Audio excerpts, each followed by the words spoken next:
one. Go internet, go! The internet's here. We are live. The Spice Girls telling us what they really want. What do you want your future, past thing? Okay, Richard, I'm gonna let you dive right into it, and I'm gonna turn the Spice Girls right off. But I'll try to keep this as spicy as possible. Yeah. Go for it. Go for it. This is a continuation of a conversation Bo and I have been having for eons and eons. What do clients want? What do they want from us? I've been sort of oversaturated with the social media stuff that's out there, watching people, what they're doing, how they're promoting. And sometimes I'm jealous, sometimes I'm envious, sometimes I'm sick of it, sometimes. And I realize that I like doing this, but this is not who I am as far as my brand, how I promote, how I want people to find me. Just, I don't love doing it. And you know this, Bo. I actually officially closed down my doors in Brooklyn. I think our last day is in 2 or 3 weeks. That's for anyone listening. That's of his physical therapy studio, which was on the same block as Brooklyn Tech. I know a lot of my listeners are fellow Brooklyn Tech Knights, so on the same block there in downtown Brooklyn. But physical therapy studio there. I throw water balloons and eggs at them sometimes from my top windows. I don't know if you want to admit that. I'm just kidding. I don't do that. So I told myself, I moved to Connecticut, thought I'd be starting all over, and I'm really not starting over because lots of knowledge gained over the last 21 years of doing this. But the question keeps coming up: what do clients want? How do I get the volume up? How do I get people coming in? How do I attract more people? Yada yada yada yada yada. So I've been here I've taken almost a sort of a month off. I'm still treating with not as much, sort of chilling out in the snow, the woods, the geese, as I keep saying. And I've had a lot of time to think. And in that time, Bo, yes, I've been taking a lot of return to play, return to sport, return to life courses, webinars. And one thing I gained or gleaned from that is start the discharge on the first day. And I'll explain what I mean by what's that? Explain the journey. Explain the journey. Explain the journey. Right. And I just want a quick shout out. I know you ended up touching base with Jerry Durham after I had him on the podcast here on episode 35. And I believe we're on episode like 75. This is episode 75 of Bono stuff. But yeah, Jerry Durham, if anyone hadn't listened to that episode, go back, check that out on episode 35. He talks about front desk success, but also the whole patient life cycle, as it were. So that's where I'll send it back to you. Okay. With the discharge planning, it's not just saying, okay, I know you want to run.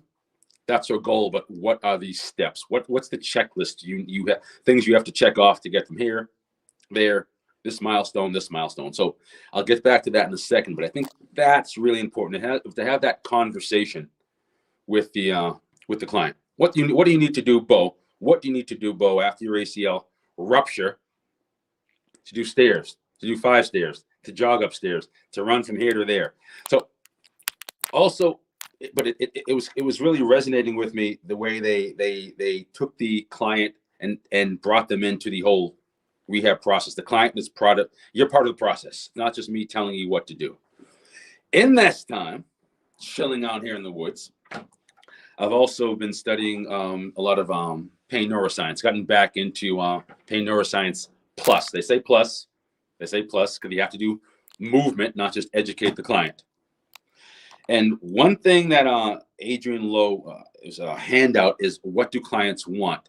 Had a list of 9, 10 things, but he highlighted 2 things: explanation and education, or why do I hurt and how will I get better, or a diagnosis and a prognosis, or I like to just play around with words, a blueprint and a roadmap. I use these terms just so he believes, and they believe, the pain science guys use metaphors, use pictures, imagery, not just throw words at clients. So I'm using roadmap and blueprint.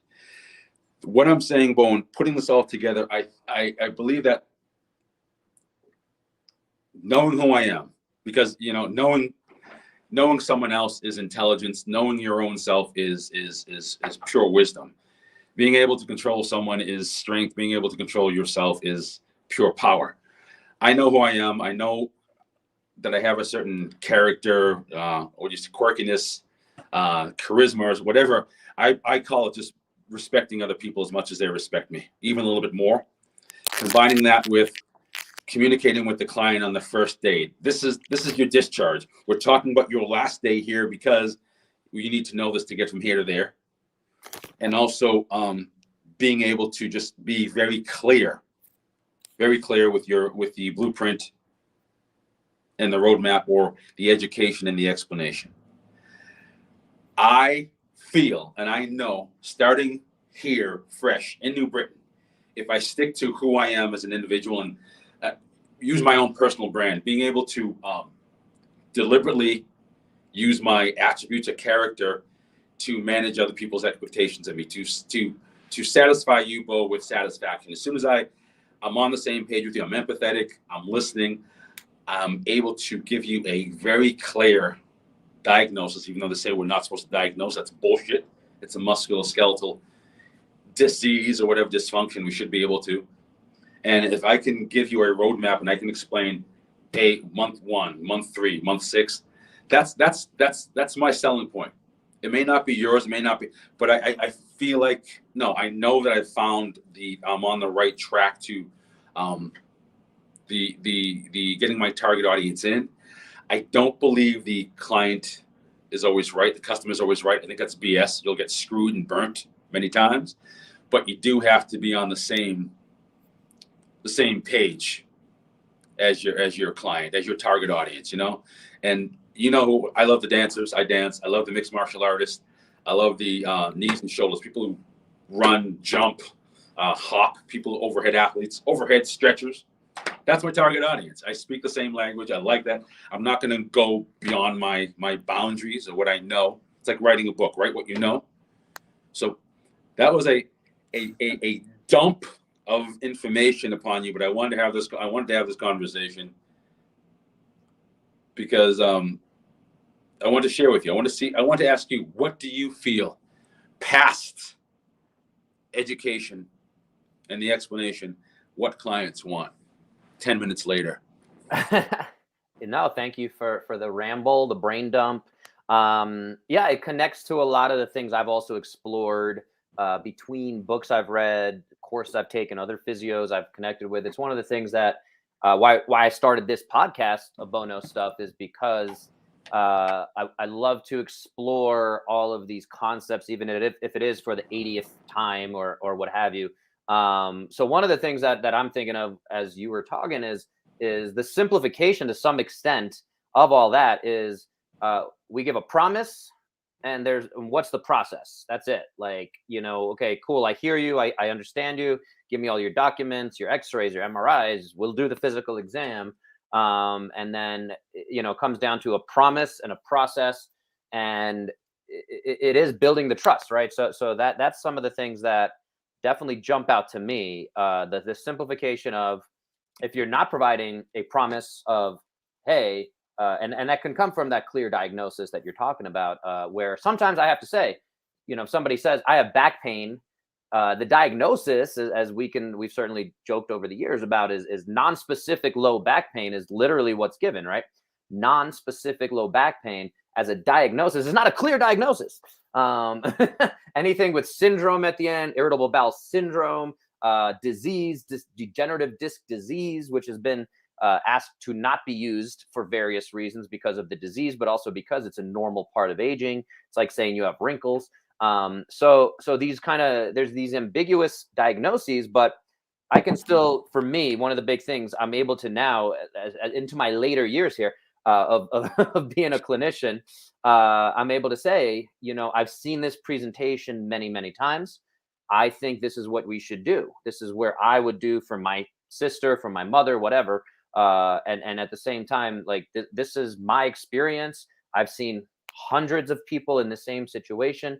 So that allows me to provide a little bit more of the confidence. I think that's really what it comes down to: the trust, the confidence between that patient clinician relationship. I think that's a big part of it. And then it becomes about delivering on that promise. So I don't know, does that kind of resonate with Yes, where indeed. Indeed. And as far you had a key word, trust. How do you build trust? Trust is first of how people see you. You know, do they trust? Do they know? Do you know your shit? Do you know? Do you have knowledge in your with ACLs, with the shoulders, with labrums?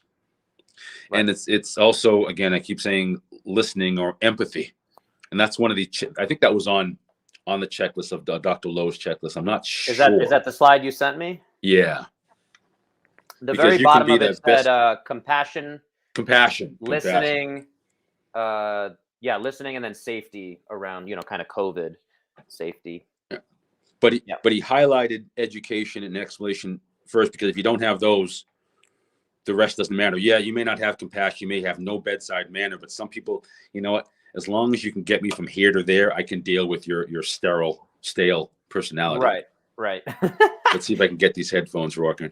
Thanks. I'll talk while you play with that. And it's something else we talk about a lot as physical therapists. I think this also brings up another aspect of what we've been exploring and for a while of orthopedic surgeons have, and doctors, medical doctors have this certain level of trust built in. So whatever they Automatic. say, if they say, yeah, and they say, oh, and the language that becomes used too is I'm going to, we don't have to do surgery right now, but let's try physical therapy. What is this like try? Where's the confidence of, hey, Richard really knows what he's doing. He's seen hundreds of ACLs, thousands maybe. He's a very old man. So he's been working for a long time. Anyway, but thousands of ACLs, let's say. And how powerful would it be if the physician, the orthopedic surgeon, would say something to that extent of, I want you to go hang out with Richard for the next 3 months. He knows what he's doing. I really want you to give his program a chance. And then after 3 months, we can reassess. That's very different than go try physical therapy. And we'll see what happens. And pretty much like they're not expecting it to go so well that we're going to avoid surgery. And at the end of the day, what's the incentive for a surgeon to not have surgery? Again, not to overgeneralize.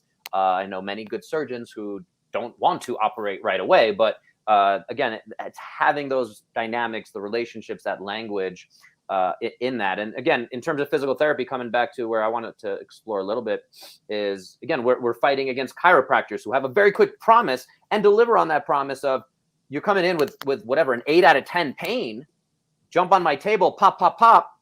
You feel back, you're down to like a 2 out of 10. We know, little magic happened. And then, not to completely, again, pick on and overgeneralize any one profession. I've had a couple chiropractors on here. I love exploring these topics, but that's the generalization. And then the relationship, that promise becomes, hey, anytime your pain goes above a 6 out of 10, come in and see me. I'll give you a little pop, pop, pop. And then that becomes the situation for the next 20 years. And maybe that's a good thing to have. I don't know. There's the management, there's the maintenance that's going to keep people going and doing the thing that they love. Because at the end of the day, when the question is, what do patients really want from us?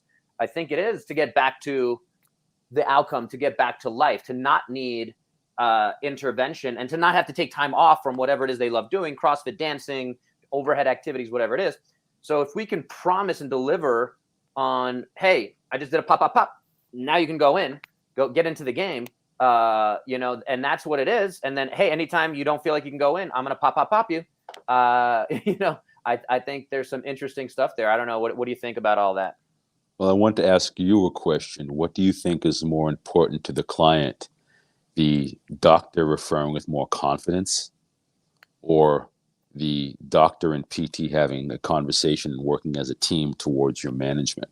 And when you were talking about the doctor saying, well, try PT, I pictured, they're godlike figures, and I pictured God sending a patient to the horse track, and the horses have like chiro, PT, acupuncture. Anyways, back to the question. Richard's mind works in a beautiful way. A beautiful mind. So what is your question? Let's rehash that question.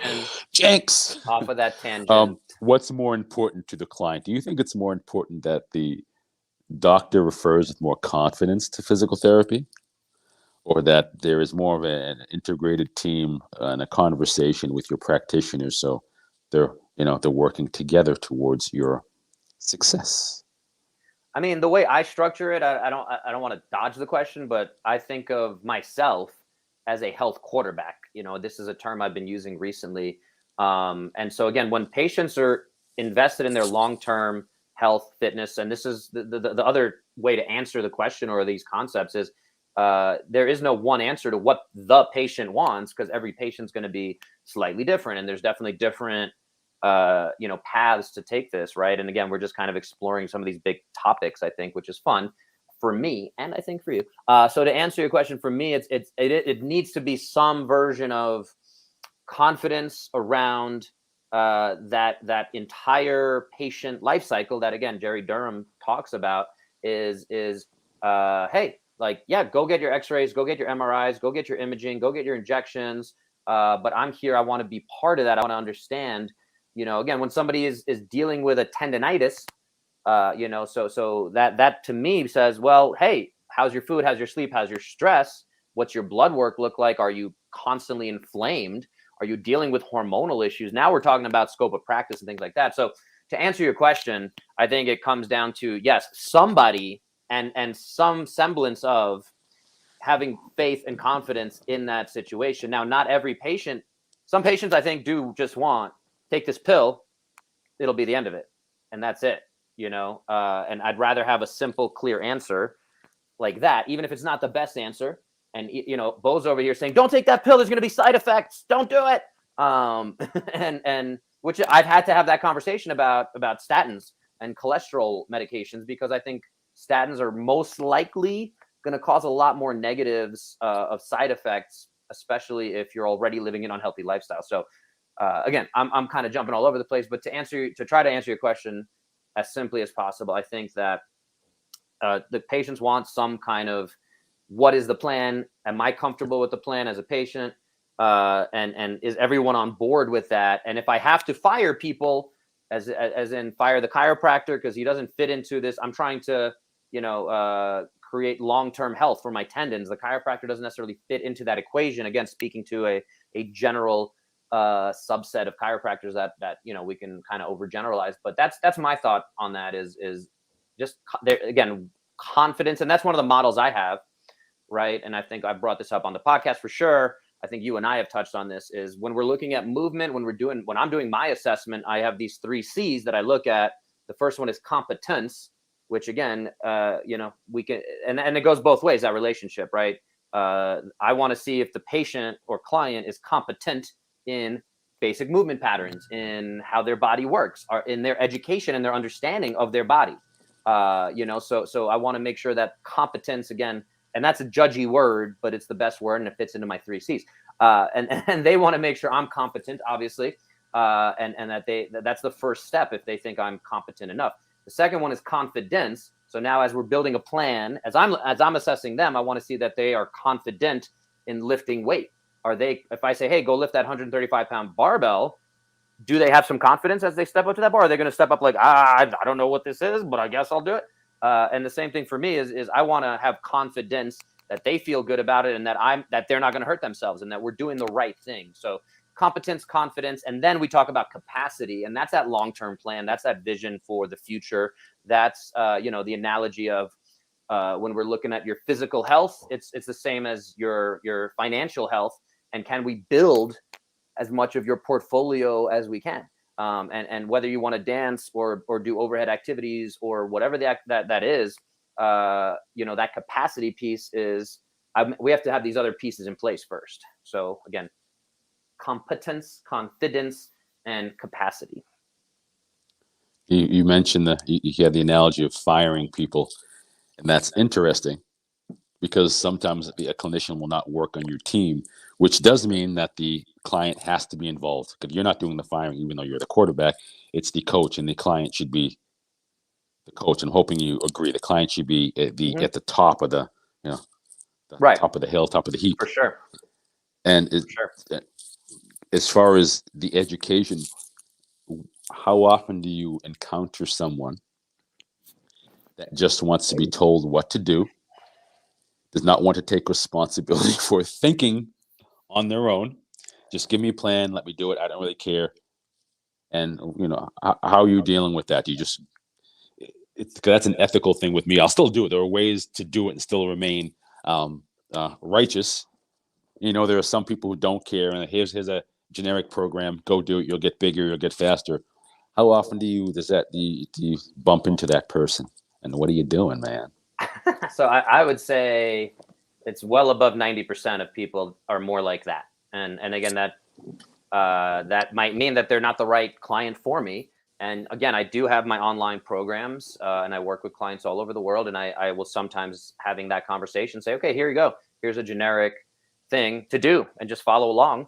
And I'm happy to modify it. If you only have 10 minutes a day, just we'll change that. If you have 30 minutes, you can do, here's that. If you're ready for this 12-week tendon rehab protocol, here's that protocol. I'm going to work with you every session. I need you to report in how that is. So, but still, people sometimes, I would say the majority of folks, in my experience and what I've seen, just want that, like, tell me what to do. And I'm putting my trust in you, whether that's generic, whether that's, I don't like, they just don't want to think about it because they have a lot going on. They have kids, they have jobs and they're not the expert, and they're happy to hand over the keys to that. So I think we're in this interesting little gray area that I think we're talking about here. So I appreciate that we're there. But yeah, I don't. How do you feel? What percentage kind of are you at with that? Sounded like maybe you were expecting a much lower number based on the way you asked the question. I wasn't expecting any. I was expecting a lower number. I didn't expect such a high number. And what's funny is that number depends upon the region. In Williamsburg, it was a lot different. That's Williamsburg, Brooklyn, folks. Just to be clear, and not calling out anyone. It was a more blue collar, and it was fix me, decrease my pain, send me home. I might do the exercises. Here in Fort Greene, where I will not be after a few weeks or months. Why? What's going on? That's again Fort Greene, Brooklyn. Brooklyn. What's going on, Richard? Can you explain this to me? My doctor just sent me here and said this. I want to know more. They want to know more. And they'll do the work. They'll do the homework, which is why I like this clientele, love this clientele. If I give them the research, this is what I've experienced. This is what I found works, and we have a little conversation. They'll do the work. Right.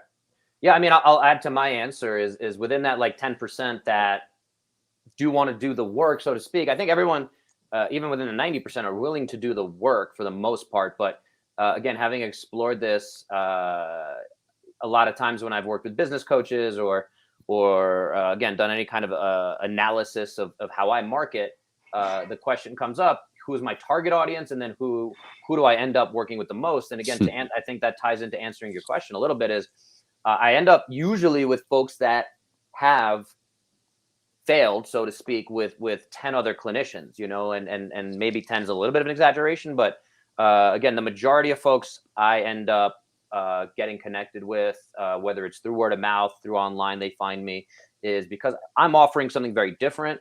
I'm kind of, again, in this space between fitness and healthcare. I'm still a physical therapist, a physio that understands a lot of sport and movement patterns and things like that. And I'm trying to present myself as such. So a lot of times, again, the story is I had this pain however long ago, or I had a car accident however long ago, and I've been going to the chiropractor again twice a month, 4 times a month. I've heard, these are patients I'm thinking of in recent weeks that are telling me these stories. I went to the orthopedic surgeon. They considered surgery. I tried physical therapy even.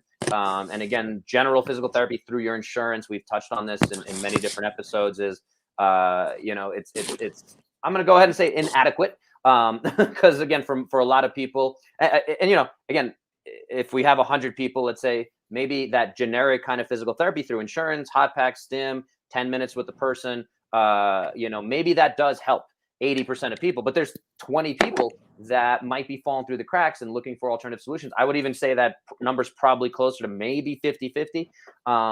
Again, we're just speculating and throwing out numbers at that point, but there is research on some of these aspects. And again, depends on the condition as well. Again, if we're talking about hip pain and avoiding hip surgery, that's something I think you and I both feel very confidently we can really help that population. Same thing with that shoulder situation where, again, there's an impingement. It's about changing very basic things. And again, up and down the chain where traditional physical therapy cannot do that. So bottom line, I was trying to get to that answer or make the point that a lot of the folks I end up working with, if they failed with multiple other clinicians, and I'm trying to continue to figure out how do I get to them earlier in that cycle. I think that's the tough part, where there's more buy-in when they've already tried 10 other things, and they're kind of like, I am willing to pay whatever to get over this. So where, again, my sales pitch on the front end is, hey, if I'm going to charge you $3,000 for the next 3 months, here's what that includes: this amount of personal time with me, this kind of program, blah blah blah. $3,000 is a lot of money for some people, but it's also probably a lot less money than going all over the place and continuing to have pain for the next few years and not truly solving your problem. So, but it's still a lot to ask up front and say, hey, commit with me. Let's go on this journey. I got you.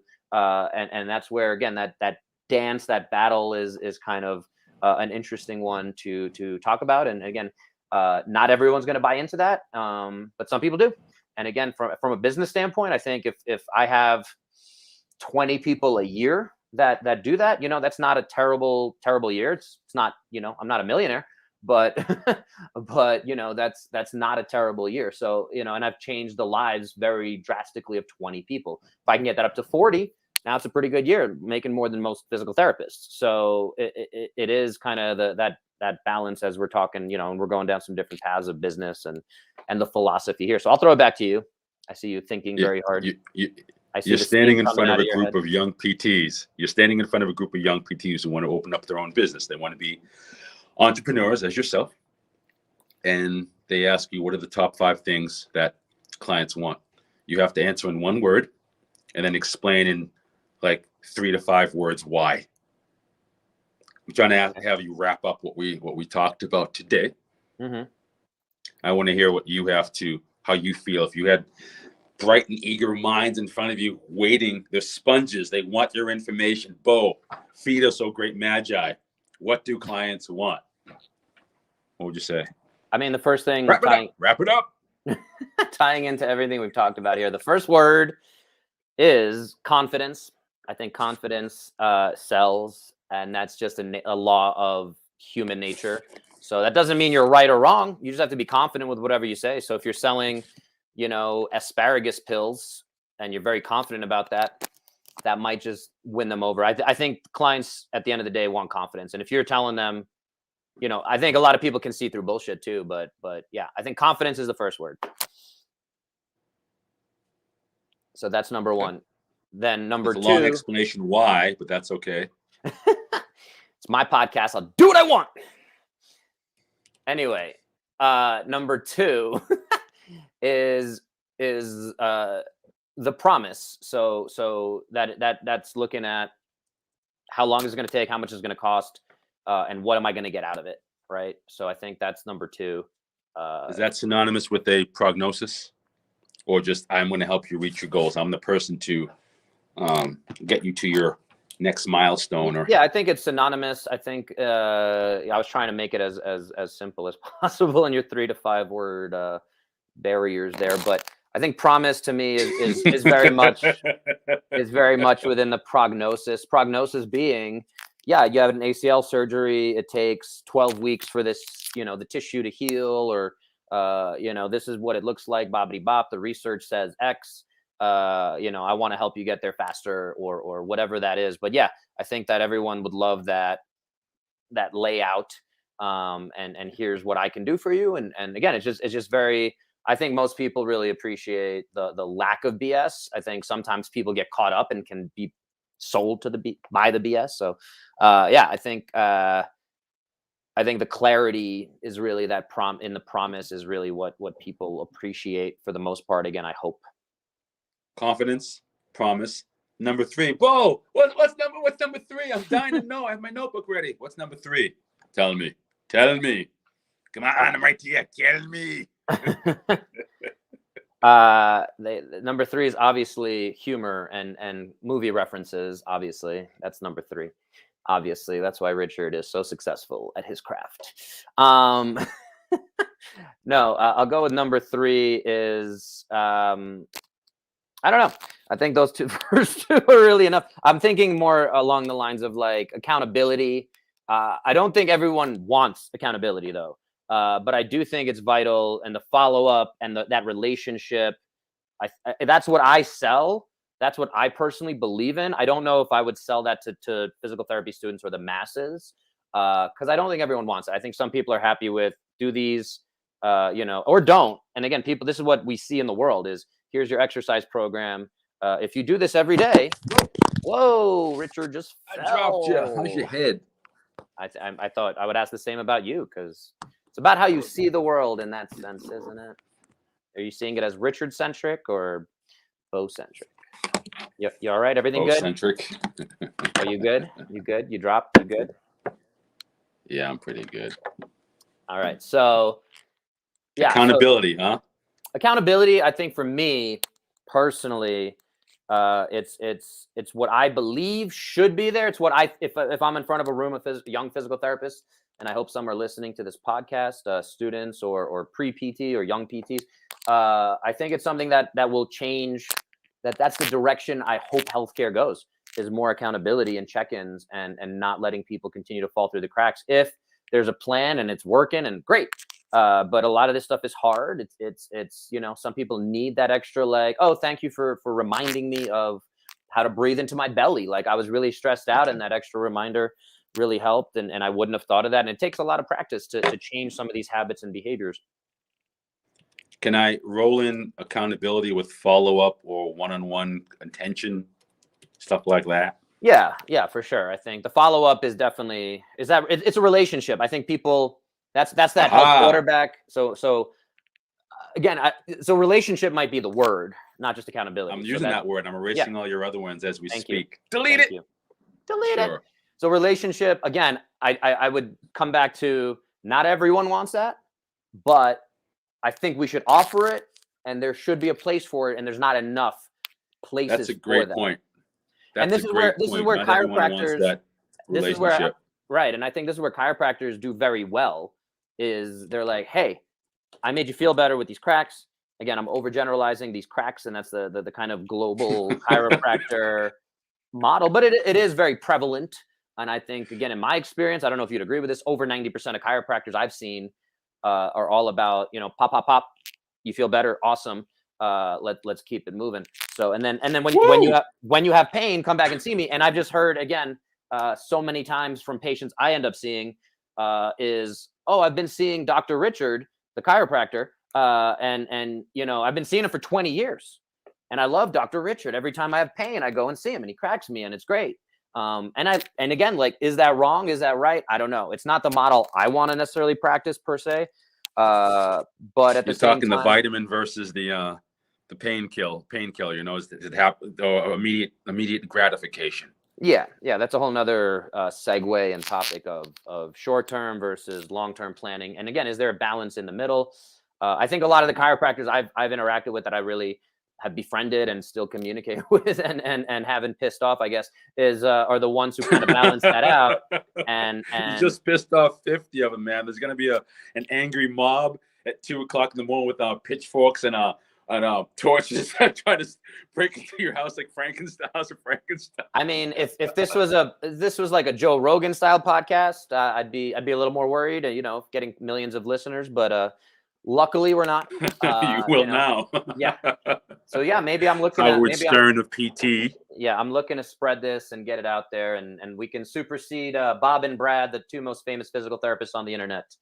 If you guys haven't seen them on YouTube, you don't know them? Are they old guys? Yes, the two old white guys. I don't know where they're located, but yes, that's what they call themselves. Jokingly, but it's debatable. They might be. They get millions of views on all of their YouTube channels. They've been very consistent, and again, I don't know if you would ask too many people. Again, they do it tongue in cheek, so we don't need to spend too much time on that. Anyway, moving right along. So the relationship, confidence. Yes. The promise, relationship. What are the last two, sir? I don't know that there needs to be more. I think 5 is an arbitrary number you pulled out of your behind, and I think honestly, look, again, results. I guess results. Let's go with results. I think that's a fair thing if we're going there. And in is fact, your treatment effective? Yeah. And again, that's where we keep talking about chiropractors. At the end of the day, they're providing a result. And again, we can argue from an academic standpoint that, hey, that's not the best result. It's short term, et cetera, et cetera. We can dive down that rabbit hole to some extent, but there is a result there, and that's not to be taken lightly. And I do think, again, in this, we're promising something, and if we're not delivering on that, then, and again, at the end of the day, the relationship is really what this all comes back to. So I might have to go back and reorder these. I don't know how this became about me being on the spot, by the way. I don't appreciate this, but It's go my ahead. podcast, man. I can do whatever the hell I want. Yeah, it does say Richard knows stuff up there. Totally. I'll edit that out later. All right. So, folks, thank you for joining. This has been a great podcast. This is my guest, Bo Babanco Fit Care. And we answered the questions as best as we could. What do clients want? And to summarize, Bo was saying, keeping the promise, forming a relationship, and showing results. Any questions from our viewers out there? Anyone? No? Yeah, we've answered all your questions. Great show. Remember, don't forget to we have some great sponsors, and if you use our code, you can get 10% off the local dispensary in New Britain, Connecticut. There are two great ones. We go to Find Fiddle. They have some great edibles, and the front office staff, they're great. Don't forget to check out our next podcast where Bo is going to try to interpret dolphin language and use it as a therapeutic way to desensitize some of his clients. We are going to have a movie line night at some point with a bunch of other PTs, but it's not going to work with most other PTs are really sterile and boring. And that's Bo. Bo said that's not what I said. And Bo, any other things you want to say before I close?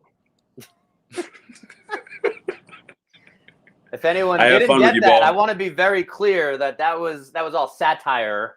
That was a lot of satire since this is live. Yes, it was all satire. Anyway, I appreciate you, Richard. I don't know. Do you want a fifth one? Do you want to wrap it up? I do think I'll wrap.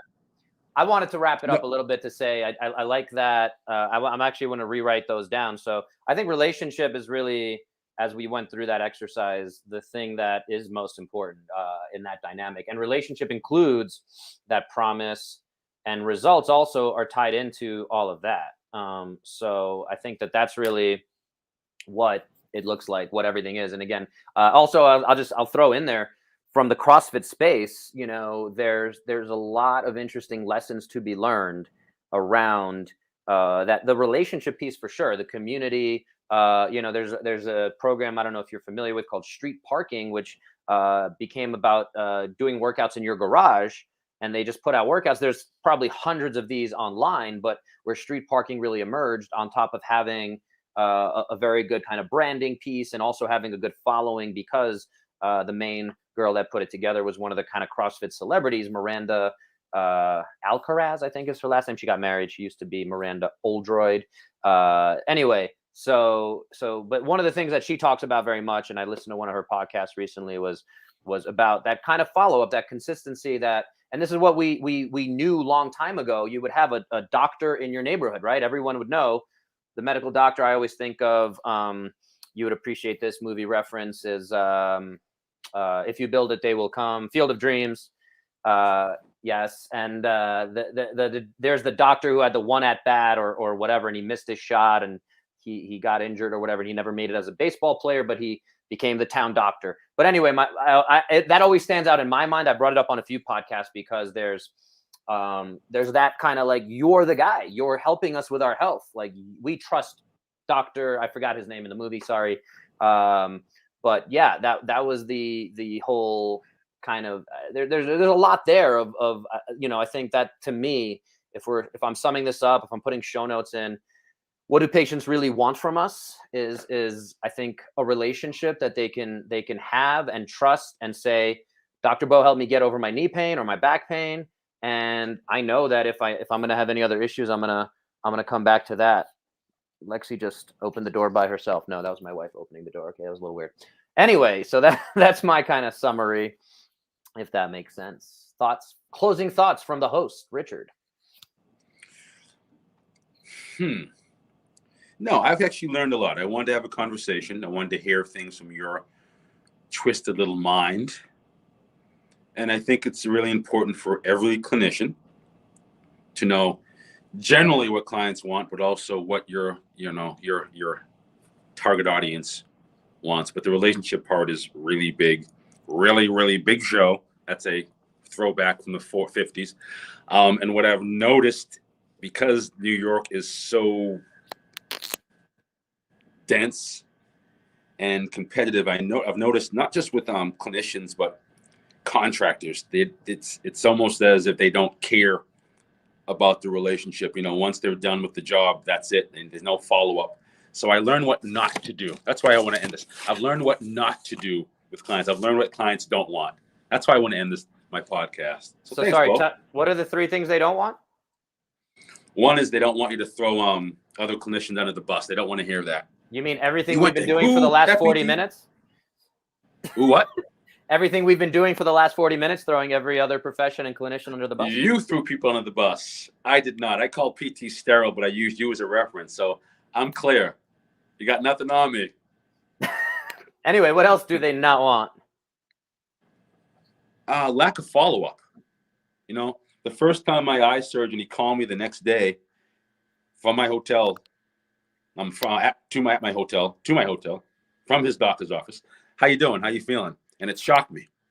It was the best feeling in the world because I didn't know what to expect, having the thing over my eye. And I never forgot that. So I do follow up with my clients within 24, 48 hours with an email or a text. So lack of follow-up, throwing the other clinicians under the bus.